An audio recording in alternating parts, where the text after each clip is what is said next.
गौरिया भैया हमार दूध वाली फोन नहीं कर रही है। ये अपन प्रेमिका के नंबर सेव करे कोवाडेक्स से।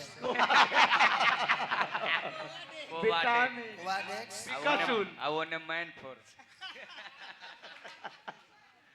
औ दूध वाली कराए। मनोज भाई हां खाली हइसा हइसा कइला डांस ना हो ना वो लगा तारा की भैंस भरावा तारा। अरे मनोज भाई ऐसी ससुरारी चल गईले। हां पैदल अपन ससुरारी गइल रहले। हाँ आप तने बैठा पूजा 2 मिनट का चुटकुला बैठ जा। वही जा बैठा वही जा ए जा बैठा वही जा मत बैठा अब यही जा बैठा यही जा केला के थम पर सर वो मान वो जगह गुमटी लगा।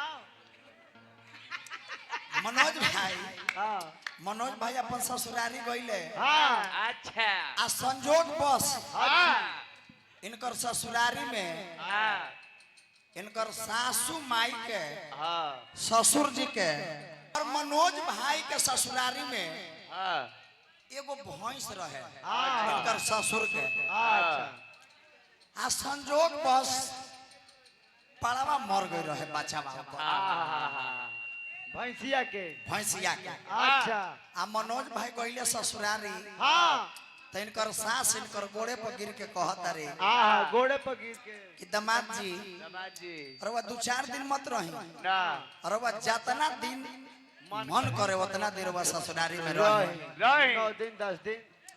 जब मनोज भाई अपन ससुरारी से घरे लौटे लगले हां तो सास ससुर इनकर रोवे लगल। हां मनोज भाई कहता रे कि काहे खातिर मम्मी रोवत तारू तार उतना ममता दिखावा तारू। काहे खातिर रोवत तारू हाँ इनकर सास कहली कि तू जानत नहीं खो बेटा हां हमर भैंसिया के पड़वा मर गई रहे हाँ ताहरा चेहरवा देख के भैंसिया हमर लागत रहे हाँ आ तू आज चल जेब त बिहान से भैंसिया हमर दूध ना दीही। काहे कि पड़वा के चेहरवा रहुए से आ मनोज भाई के चेहरवा से मिलत रहे। लेकिन ब्यास के मेहरा सबका के खुश कर दी है हाँ लेकिन अपना मेहरारू के खुश ना कर पाई। का है वो का है पीतल बन का रतिये में काम बा रतिये के नतिये प्रोग्राम गा जा जा है मुझे सो ब्यास के मेहरारू बैठे दूसरे के केला के थम पर ब्यास के मेहरारू अपना सखी से शिकायत करता रही कहता कि दिन रात रहेला बीजी सखियों कर बनवल बनी जी का बहू का हम कहीं अपना पिया के रहनिया के कहे मैडम तो सखी पूछल कि अरे आखिर तार पियावा करे ले का करले रे तो ब्यास के मेहरारू कहता रे कि जाना तर हम पियावा का करे ले का रतिया के प्रोग्राम गावेले हां आ दिनवा के का करे ले का कि रजब कोरा में सुतावेला अरे नचनिया के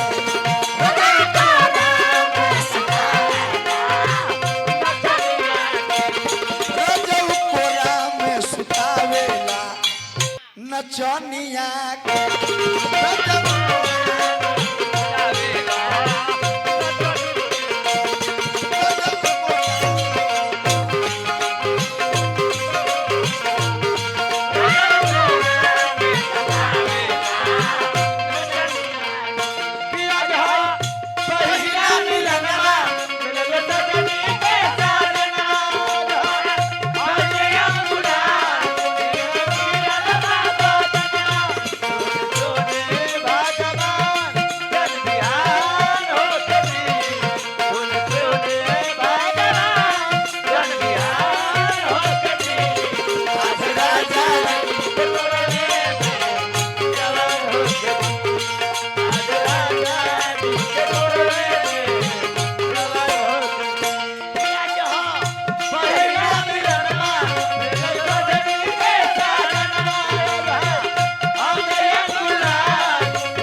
मिथिलेश भैया पिया मिथिलेश हमसे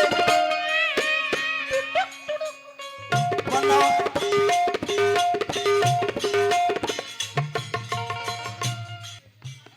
पिया मिथिलेश तनी बुझ मजबूरी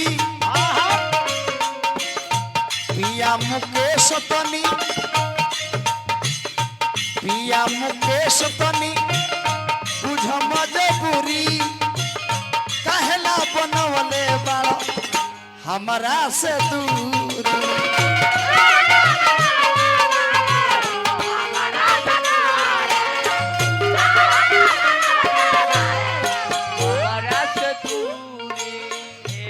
पिया गोरे लाल तनी बुझ मजबूरी बालू के पैसा हल चल के जरूरी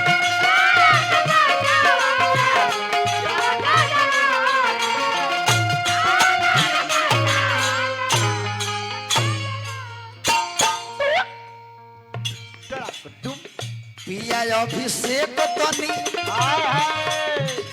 पिया हो संजीत तनी बुझ मजबूरी कहला बनवले बाड़ो धनिया से दूर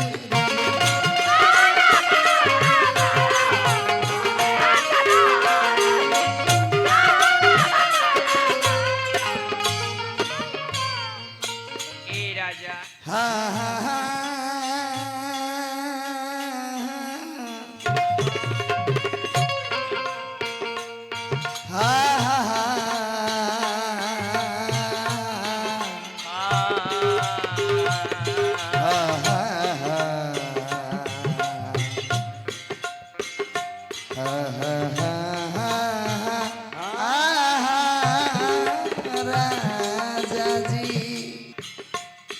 नहीं माने हमर बात नहीं बुझे जोग बात हमी माने न हम रो कहनिया के का करेले सखी रजब कोरा में हाय सुतावेला नचनिया